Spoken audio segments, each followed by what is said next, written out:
Mr. Sargent has over 50 years' experience in the broadcasting industry.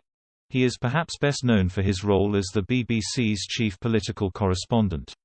He later joined ITN as political editor, but retired in the early noughties.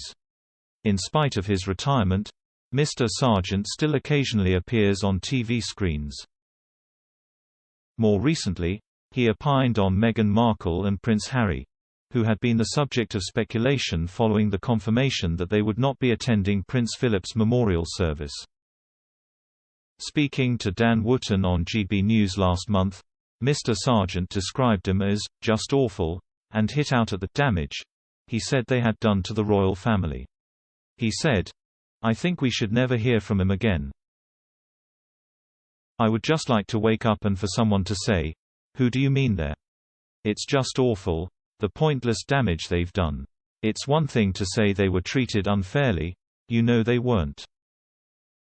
Mr. Wootton interjected to say that he believed the Sussexes had been treated fairly and claimed that the royal family had laid out the red carpet for them, and added, "They got everything they wanted." The Duke and Duchess of Sussex returned to the UK after the segment was broadcast. During a secret stop-off on their way to the Netherlands for the Invictus Games, they visited Prince Charles and Camilla, Duchess of Cornwall, and later, the Queen. The Sussexes' meeting with Charles and Camilla has been described as edgy in a number of reports. They later had tea with the Queen at her home in Windsor Castle.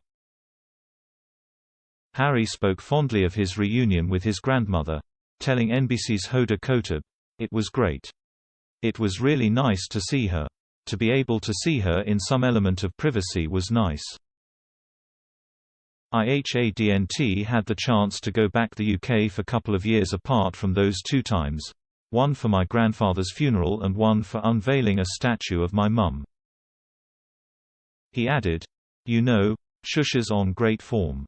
She has always got a great sense of humour with me and I'm just making sure Shusha's protected and has got the right people around her. I did make her laugh. Meghan and I had tea with her. It was really nice to catch up with her." The Duke did not talk about the meeting with his father and later avoided a question about him and Prince William, his older brother.